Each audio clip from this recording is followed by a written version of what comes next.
बारामतीकरांची भूमिका या निनावी पत्रामुळे खळबळ उडालेली आहे. कसं बघता आपण याकडे? पवार साहेबांनी मला वाटतं मुलाखतीत सांगितलेलं आहे की या बाबतीत ते फारसं काही बोलणार नाहीत. आणि मला असं वाटतं की निनावी पत्राला तेवढं महत्त्व नसतं, परंतु काही वेळा कसं असतं की लोकांच्या भावना असतात आणि त्या लोकांच्या भावनात व्यक्त होता येत नसतील आणि त्या कुठेतरी दाबल्या जातात असं वाटत असेल तर निनावी पत्राच्या रूपाने काही विचार बाहेर येतात. आणि मला वाटतं अशा पद्धतीने हे बारामतीकरांचे कोणाची तरी विचार या पत्राच्या निमित्ताने बाहेर आलेत. त्यावेळी आप्पासाहेब पवारांच्या नंतर दोन चेहरे समोर आलते, अजित पवार आणि राजेंद्र पवार. राजेंद्र पवारांना डावलून अजित पवारांचा चेहरा पुढे आणला गेला असा देखील या पत्रात उल्लेख केलेला आहे. त्याच वेळेस आपण राजकारणात आला असता तर काय झालं? मला असं वाटत नाही, कारण छत्रपती कारखान्याचं जेव्हा इलेक्शन लागलं होतं आणि त्यावेळी आप्पासाहेब छत्रपती कारखान्याचं पॅनल प्रमुख होते आणि त्यावेळी त्यांनी अजितदादांना संचालक बनण्यासाठी त्यांना पहिल्यांदा संधी दिली आणि मी शेती बघत होतो.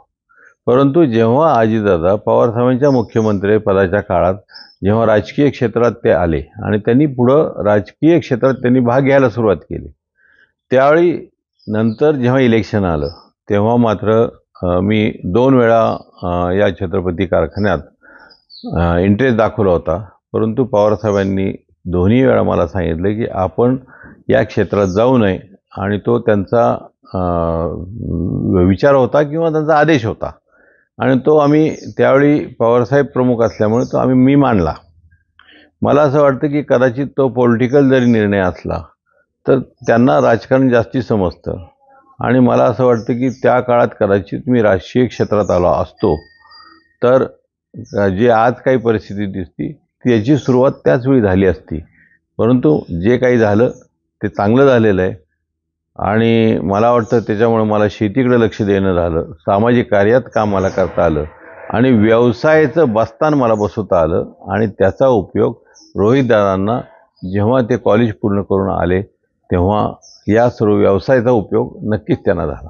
खरी खतखत सुरुवात रोहित पवारांना संधी दिली गेली म्हणून झाली, पार्थ पवारांना डावललं गेलं म्हणून ही खरी तर सुरुवात आहे असा देखील पत्रात उल्लेख करण्यात आला. मला असं वाटत नाही, कारण बऱ्याच वेळा कसं असतं की लोकांना एक वेगवेगळे विषय पाहिजे असतात. पवार घराण्यात काय चालतं काय नाही हे डोकावण्याची एक पद्धत असते किंवा कुठेही लोकांना डोकावणं फार आवडतं. वस्तुस्थिती काय ही समोर आपल्याला माहीत नसते आणि अशावेळी मला वाटत नाही, कारण पार्थ पवार हे मावळमध्ये उभे राहिले होते, खासदारकीसाठी उभे राहिले होते आणि त्यांना त्यांचं काही क्षेत्र करायचं ते पिंपरी चिंचवड आणि त्या भागात त्यांची सर्व वावर असतो त्या भागात. त्यामुळे मला असं वाटतं की तसा तो विषय नसेल, कारण रोहिदांना जर तसाच विषय असता तर बारामतीत त्यांनी इंटरेस्ट दाखवला असता. तसं न करता त्यांनी कर्जत जामखेडला स्वतः जाऊन तिथं तो मतदारसंघ त्यांनी स्वतःसाठी तयार केला की त्याच्या मागचं भूमिकाच एक असावी की वाद होऊ नये. येणाऱ्या लोकसभेच्या निवडणुकीला नणंद विरुद्ध भाऊजे असा सामना होणार आहे. सुनेत्रा पवार यांचं नाव निश्चित झालेलं आहे.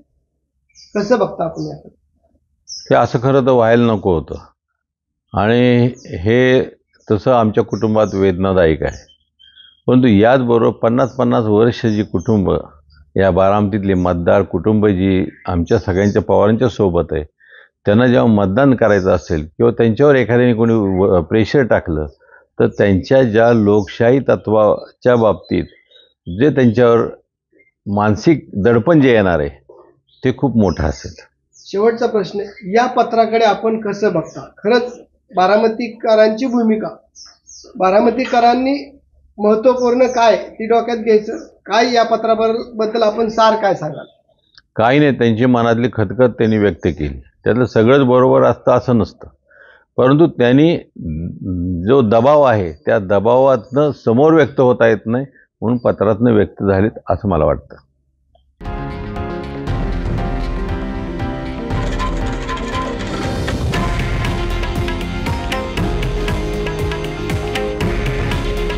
हे आहे देशातील नंबर 1 न्यूज नेटवर्क आणि आपण पाहत आहात TV9 मराठी.